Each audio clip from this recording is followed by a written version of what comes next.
1 साल से ज़ायद का अरसा हो गया, हम 9 मई को नहीं भूल रहे। इंसानों से ज़्यादा इमारत जो है मुकद्दस हो गई है। इमरान खान के भांजे हसन नियाज़ी को भी 10 साल की सज़ा सुना दी गई है। आप ये चीज़ देखें, अगर लाशें गिरी हुई हैं तो पाकिस्तान तहरीक इंसाफ ने कौन सा उसको कैश कर लिया, यानी कि कौन सा उन्होंने और लवाहिकीन को जो है वो इंसाफ दिलवाने के लिए अपने आप को जो फ्रंट फुट पर लेके आए।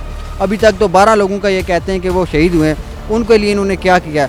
दूसरी चीज़ ये है कि बहुत सारे लोग अभी भी लापता हैं जिनको अदालतों में नहीं पेश किया जा सकता, उनका केस कौन लड़ेगा। जो लोग इमरान खान साहब के कैद होने की वजह से जिनको फ़ायदा हो रहा है, शायद वो ये नहीं चाहते कि इमरान खान साहब बाहर आएँ। इमरान खान साहब खुद नहीं चाहते कि उनको किसी डील के तहत बाहर लाया जाए। वो ये चाहते हैं कि मैं अदालतों से जो है इंसाफ लेकर बरी होकर जो है वो अडयाला जेल से बाहर आऊँ। अस्सलाम वालेकुम, उम्मीद करते हैं आप सब खैरियत से होंगे जहाँ भी होंगे। आज हम बात करेंगे पाकिस्तान तहरीक इंसाफ ने मुज़ाकराती कमेटी बना दी है, मुज़ाकरात के लिए हुकूमत की भी बन चुकी है और मुलाकात भी एक हो चुकी है। आज इमरान खान से उस मुज़ाकराती टीम ने मुलाकात की और इमरान खान ने उनको TROs बताए। दूसरी जानिब हम बात करेंगे एक तरफ मुज़ाकरात, हुकूमत जो है मुज़ाकरात की बात करती है, खेल रही है कि बेहतर हालात होंगे।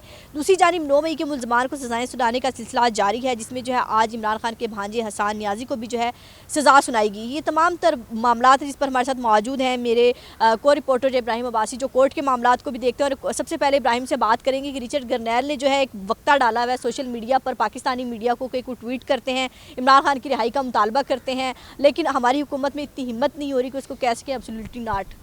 बहुत बहुत शुक्रिया। देखें, जो आप गर्नैल साहब की जिस तरह आपने बात की ना, उसका बैकग्राउंड बड़ा ज़रूरी है, क्योंकि जिस वक्त ट्रंप साहब इलेक्शन लड़ रहे थे, ट्रंप ने जो है अपनी कैंपेन का आगाज़ किया, तो उस वक्त जो है वो गर्नैल को उनकी ये जिम्मेदारी लगाई ट्रंप की कि वो जो दीगर रियासतें हैं मुख्तलिफ अमेरिकन, जहाँ पे मुसलमान या फिर जो पाकिस्तानी हैं, पाकिस्तानी अमेरिकन हैं, उनसे जाके वोट मांगे। वहाँ पर वो उनकी पाकिस्तानी कम्यूनिटी के साथ जो है वो उनके रवाबत जो है वो कायम हुए। वहाँ पर उनकी तरफ से जो पाकिस्तानी कम्यूनिटी थी उसकी तरफ से वहाँ पर उनको उनसे रिक्वेस्ट की गई कि वो जो है वो इमरान खान साहब को रिहाई के लिए कोशिशें करेंगे, क्योंकि ट्रंप इंतज़ामिया जो है उसको कहीं ना कहीं ये समझा जाता था पाकिस्तान तहरीक इंसाफ की जानिब से कि वो प्रो इमरान खान है। ये अलग बात है कि क्योंकि जो बाइडन एडमिनिस्ट्रेशन है, बाइडन एडमिनिस्ट्रेशन की जानिब से ये इसके ऊपर इल्ज़ाम है इमरान खान की पार्टी की तरफ से, पाकिस्तान तहरीक इंसाफ की तरफ से या इमरान खान साहब की तरफ से, कि उन्होंने जो है वो इमरान खान साहब की हुकूमत गिराई और रजीम चेंज किया। वहाँ पर जिस अब अगर आप बैकग्राउंड में अगर आप जाएं तो वहाँ पे जिस वक्त उनके मुसलमानों के साथ जो है वो बातचीत हुई, उन्होंने, क्योंकि पहले ये समझा जाता था ट्रंप के इस तरह के जो है वो स्टेटमेंट्स मौजूद हैं जिसमें वो एंटी इस्लाम या एंटी पाकिस्तान उनकी जो है वो बातें वो करते रहे। लेकिन रिचर्ड गर्नैल जिस वक्त उन्होंने जाके वोट मांगना शुरू किया, उन्होंने पॉलिटिकल कैंपेन जो थी ट्रंप की, वो जिस वक्त उसका आगाज़ हुआ तो उन्होंने वहाँ पे वोट मांगने के लिए अपनी एक जो है वो रजामंदी का इज़हार किया। आपको याद होगा कि इनकी तरफ से एक ट्वीट भी सामने आया था जिसमें ये फ्री इमरान खान जो है वो ट्वीट किया गया था। आपको नहीं लगता कि हुकूमत अगर अपने हक में बयानियाँ कर सकती है एब्सोल्युटली नॉट कह के, हम अमेरिका की बात नहीं मानेंगे, हमारा अंदरूनी मामला है ये? देखिए, पहले जो इमरान खान साहब का स्टैंड है ना, जो था उस वक्त कि हमारी इंडिपेंडेंट फॉरेन पॉलिसी जो है वो होगी, हम उसके ऊपर चलेंगे, वो अगर उसको इसी तरह चलने देते तो आज आप ये बात कह सकते थे कि हमारी जो इस्टेब्लिशमेंट है, हमारी जो हुकूमत है या रियासत है, रियासती इदारे हैं, वो अपने फ़ैसले अब जो है वो ख़ुद करेंगे और किसी भी जो फॉरेन इंटरवेंशन है उसको कभी भी जो है वो बर्दाश्त नहीं करेंगे, कोई इंटरप्शन जो है वो बर्दाश्त नहीं की जाएगी। लेकिन वहाँ पे मुबैना तौर पर या फिर बकौल इमरान खान जो उनकी पाकिस्तान तहरीक इंसाफ जो है उनके जो रजीम चेंज हुई बाइडन एडमिनिस्ट्रेशन की जानिब से इंटरप्ट करने के बाद, तो वो ये जवाज़ अब बचता नहीं है। ये इसमें कोई शक नहीं है कि कोई भी शख्स ये नहीं चाहेगा, चाहे हम हों, इमरान खान साहब खुद हों, या मौजूदा हुकूमत हो या फिर आपकी इस्टेब्लिशमेंट हो, वो कभी भी नहीं चाहेगी कि कोई जो है वो तो बड़ा एटमी ताकत हो या कोई भी दुनिया की बड़ी पावर हो वो पाकिस्तान के अंदर जो है वो जो है इंटरप्शन करे, अपनी जो है वो असर रसूख दिखाए और हुकूमतें चेंज करे। लेकिन यहाँ पे जो मामला है वो ये है कि आपकी जो हुकूमत है या जो आपकी इस्टेब्लिशमेंट है वो इतनी तगड़ी नहीं है। आपकी जो गवर्नमेंट है, जिस तरह आपने इसको गवर्नमेंट को फॉर्म किया हुआ है, ये इतनी तगड़ी नहीं है कि अपने फ़ैसले कर सके, क्योंकि जो इस्टेब्लिशमेंट ने जो फ़ैसले किए उसकी चीज़ें हमें उसका रिफ्लेक्शन सामने नज़र आया। जो 8 फरवरी के इंतखाबात के बाद हुआ, लोगों ने देखा, उसके बाद जो इमरान खान साहब की जो सपोर्ट थी उससे भी आपको चीज़ें ज़ाहिर होना शुरू हो गई कि जो हुकूमत में बैठे हुए हैं उनके पास इतना मैंडेट नहीं है जो इमरान खान साहब के पास हुकूमत के हट के अपोजिशन में बैठे हैं। ये बताइएगा, एक तरफ हुकूमत जो है मुज़ाकरात का कहती है कि मुज़ाकरात हम करेंगे, इमरान खान की जानिब से भी टीम बनाई गई है, मुज़ाकराती टीम की एक मुलाकात भी हो चुकी है ملاقات کی اندرونی کہانی کی بڑی اچھی گفتگو ہوئی ہے اور عمران خان کی ٹیم اس وقت چاہ رہی ہے کہ مذاکرات ہو جائے. مذاکرات پتہ ہے کہ کن کی رضامندی سے ہو رہے ہیں اور بڑے ہیں جو اسپیکر کے ذریعے مذاکرات کرا رہے ہیں. دوسری جانب 9 مئی کے ملزمان کو سزائیں پر سزائیں سنائی جا رہی ہیں. ایسا لگتا ہے کہ پاکستان کا سب سے بڑا مسئلہ اس وقت 9 مئی کے ملزمان کو پکڑنا ہے.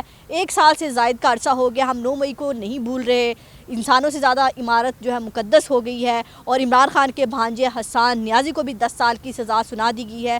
تو آپ کیا دیکھتے ہیں کہ یہ منظر نامہ پھر اس طرح تو نہیں بدلے گا کہ ایک طرف مذاکرات آپ کریں, دوسری طرف آپ سزائیں سناتے جائیں؟ دیکھیں, وہ گورنمنٹ بھی یہ چیز چاہتی ہے اور عمران خان صاحب کی جماعت بھی یہ چیز چاہتی ہے کہ مذاکرات کہیں نہ کہیں ہوں. اب اس میں پاکستان تحریک انصاف کے اندر جو لوگ ہیں وہ یہ سمجھتے ہیں کہ عمران خان صاحب کو جو ہے وہ باہر لایا جائے. جو لوگ عمران خان صاحب کے قید ہونے کی وجہ سے جن کو فائدہ ہو رہا ہے, شاید وہ یہ نہیں چاہتے کہ عمران خان صاحب باہر آئیں. اور دوسری چیز یہ ہے کہ جو فوجی عدالتوں والا جو معاملہ ہے وہ اس کا کنکلوژن اس وجہ سے بڑا ہوا ہے اچھا ٹائم پہ, یہ ہے کہ یہ ہو گیا ہے فیصلہ, زیادہ وقت نہیں لیا. جن کو 2 سال کی سزائیں ہوئی ہیں وہ ممکن ہے کہ وہ باہر آ جائیں کیونکہ 2 سال کو ان کو قید میں بھی ہو چکے ہیں. اور دوسری چیز یہ ہے کہ جن کو 10 سال سزا ہوئی ہے, اب وہ آپ دیکھیں کہ مستقبل کے اندر کہ وہ آپ کی ہائر جوڈیشری کے اندر, ہائی کورٹ یا سپریم کورٹ کے اندر وہ سزائیں جو ہیں وہ چیلنج ہوں گی. وہاں پہ جو ہے رپورٹنگ دے رہا ہے, ہائی کورٹ کی اور سپریم کورٹ کی رپورٹنگ کو تو کوئی روک نہیں سکتا. وہ بہت ساری چیزیں جو ہے منظر عام پر بھی آئیں گی, ان کی آرڈر شیٹ ڈیلی کی آئے گی, تو وہ بھی ہمیں دیکھنے کی ضرورت ہے. دوسری طرف جو آپ بات کریں عمران خان کی ملاقات کے حوالے سے, عمران خان صاحب کے جو ٹی آر اوز بنیں گے یا پھر جو چارٹر آف ڈیمانڈ جو پاکستان تحریک انصاف کی طرف سے مانگا گیا ہے گورنمنٹ کی طرف سے کہ آپ لے کے ان کے چارٹر آف ڈیمانڈ میں یہ ہے کہ عمران خان کی رہائی, لیکن حکومت نے پہلے ہی کلیئر کر دیا کہ ہمارے مطالبات میں, ہمارے مذاکرات میں عمران خان کی رہائی شامل نہیں ہے. دیکھیں, عمران خان صاحب خود نہیں چاہتے کہ ان کو کسی جو ہے وہ ڈیل کے تحت باہر لایا جائے یا مذاکرات کے زور کے اوپر لایا جائے. وہ یہ چاہتے ہیں کہ میں عدالتوں سے جو ہے انصاف لے کر بری ہو کر جو ہے وہ اڈیالہ جیل سے باہر آؤں. لیکن یہ جو کچھ ابھی مبینہ طور پر جو پاکستان تحریک انصاف کے اندر وہ لوگ ہیں جو فیصلے اپنے خود نہیں کر سکتے, کسی سے فیصلے کیے ہوئے فیصلوں کے اوپر جو ہے چلتے ہیں, وہ یہ شاید یہ چیز ضرور سمجھ رہے ہوں گے کہ عمران خان صاحب جو ہیں ان کو جو ہے باہر لایا جائے تاکہ ان کے بیانیہ جو تھا ایک بنانے کی کوشش وہ کر رہے ہیں, یا جس کے اوپر وہ سٹینڈ کر رہے ہیں کہ میں عدالتوں سے بری ہو کے باہر آؤں گا, اس کو ختم کیا جا سکے. اگر وہ ڈیل کے تحت باہر آتے ہیں تو شاید مستقبل میں عمران خان صاحب کو آپ کو نہیں لگتا کہیں ڈیل ہو رہی ہے, کہیں ڈھیل ہو رہی ہے, بات چیت چل رہی ہے اور عمران خان نے بات چیت جو کرنا نہیں چاہتے تھے بات کرنے پر راضی ہو گئے ہیں اور کچھ ٹی آر اوز بھی بنانا چاہتے ہیں. ایسا لگ رہا ہے کہیں نہ کہیں مصالحت پسندی کی سیاست پر عمران خان بھی یقین کرنے لگ گئے ہیں. دیکھیں, عمران خان صاحب کی بات کرنا اس وجہ سے مجبوری ہے کیونکہ ایک تو 9 مئی کا واقعہ ہوا, اس کے بعد 4 اکتوبر والا ہوا, پھر 24 نومبر والا احتجاج ہوا. کتنے لوگوں کی جانیں گئی ہیں اس کے اندر, کتنے لوگ ابھی تک لاپتہ ہیں, ابھی تک کسی کو. تحریک انصاف نے اتنی لاشیں گرنے کا انتظار کیوں کیا, پہلے کیوں یہ نہیں کہا کہ ہم جو ہے یہ بات چیت کر سکتے ہیں پہلے بھی؟ آپ یہ چیز دیکھیں, اگر لاشیں گری ہوئی ہیں تو پاکستان تحریک انصاف نے کون سا اس کو کیش کر لیا, یعنی کہ کون سا انہوں نے لواحقین کو جو ہے وہ انصاف دلوانے کے لیے اپنے آپ کو جو فرنٹ فٹ پر لے کے آئیں. ابھی تک تو 12 لوگوں کا یہ کہتے ہیں کہ وہ شہید ہوئے ہیں, ان کے لیے انہوں نے کیا کیا.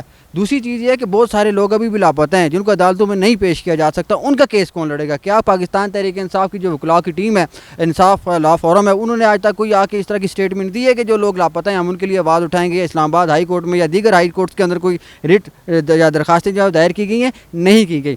دوسری چیز یہ ہے کہ عمران خان صاحب یہ چاہتے ہیں, میرا جو ذاتی تجزیہ ہے وہ یہ ہے کہ عمران خان صاحب اگر کوئی چارٹر آف ڈیمانڈ دیں گے اپنی طرف سے, اس میں یہ کبھی بھی نہیں لکھا جائے گا کہ ان کی رہائی جو ہے وہ اس ڈیل کے تحت کی جائے, بلکہ ان کی 2-3 چیزیں بڑی اہم ہوں گی. اس میں سب سے پہلی چیز یہ ہوگی کہ جو ان کے سیاسی قیدی ہیں ان کو رہا کیا جائے, جو لاپتہ لوگ ہیں ان کو بازیاب کروایا جائے, اور جتنے بھی واقعات ہوئے ہیں 9 مئی کے بعد جن میں لوگوں کی جانیں گئی ہیں, لوگ جو ہے وہ غائب ہوئے ہیں یا اغوا ہوئے ہیں, زخمی ہوئے ہیں, جو کچھ بھی ہوا, جتنے بھی معاملات ہوئے ان کے اوپر جوڈیشل کمیشن بنایا جائے. تحریک انصاف کہہ رہی کہ چارٹر آف ڈیمانڈ میں ہم 9 مئی کو بھول رہے ہیں, 9 مئی کو چھوڑ دیں, آپ 26 نومبر کیا جو ہے جوڈیشل کمیشن بنا دیں.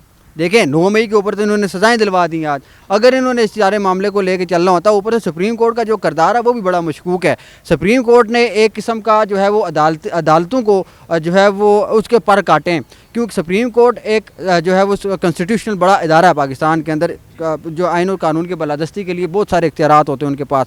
اب اگر آپ کا کام انصاف فراہم کرنا ہے, آپ انصاف فراہم کرنے کے بجائے اپنے اختیارات ان لوگوں کو دے دیں جن کا کام جو ہے انصاف فراہم کرنا نہیں بلکہ بارڈر کی حفاظت کرنا ہے. اس طریقے سے انصاف قائم نہیں ہوگا. اگر مثال کے طور پہ اگر کوئی پولیس کو یہ کہا جائے کہ ہم آپ عدالتوں میں جا کے بیٹھ جاتے ہیں, آپ جا کے ججز جا کے اگر آ کے فیلڈ میں جا کے سرچ آپریشن کریں, हो सकता है, चोरों डकैतों को पकड़े हो सकता है, नहीं हो सकता। जिस वक्त आपका जो प्रोफेशनल है वो प्रोफेशनलिज्म के साथ आपको काम करना होगा। दूसरी चीज़ आपको यहाँ पे ये देखनी होगी कि अगर पुलिस पुलिस हो, फ़ौज हो और साथ में अदलिया हो, अपना काम अपनी लिमिट के अंदर करेंगे तो पाकिस्तान के अंदर इंसाफ भी कायम होगा, लोगों का एतमाद भी बहाल होगा। लेकिन बात आखिर में सुप्रीम कोर्ट पे ही आएगी, क्योंकि सुप्रीम कोर्ट वाहिद ऐसा जो अदारा है जिसके पास इख्तियार था कि वो जो फौजी अदालतों की कार्रवाई थी उसको रोक सकती थी। लेकिन वहाँ पे पहले जो सुप्रीम कोर्ट की तरफ से पहले उसको रोका गया कि आप ये काम ना करें। उनको उसके बाद तारिक मसूद साहब के पास उनके सरबराही में एक बेंच बना, उन्होंने इनको इजाज़त दी। उसके बाद जो है वो मंदो खेल साहब के सरबराही में बेंच बना जिसमें उन्होंने कहा कि अब आप सज़ाएँ भी सुना दें। तो ये अब देखते हैं कि क्या होता है। इब्राहिम की बात से मैं भी एग्री करूंगी कि अगर हर इदारा अपना काम करे, हर शख्स अपना काम करे, तो पाकिस्तान में जो हमेशा एक रहा है कि किरदार रहा है इस्टेब्लिशमेंट का सियासत में, तो वो दाग धुल तो नहीं सकता लेकिन कम ज़रूर हो सकता है कि अपने काम से काम रखा जाए। हुकूमतें गिराना, हुकूमतें बनाना, किसी वज़ीर आज़म ने कितना अरसा रहना है, कौन किस सीट पर बैठेगा, इन सीटों से निकल कर अपने मुल्क के लिए काम करे और जहाँ पर उनकी ड्यूटी है वही काम सर अंजाम दे। 9 मई के मुलजमान को छोड़कर कोई और काम भी करे तो यकीनन पाकिस्तान के हालात में कहीं बेहतरी आ सकती है। अपना अपने प्यारों का बहुत ख्याल रखिएगा, हमें दुआ में याद रखिएगा। अल्लाह हाफिज़।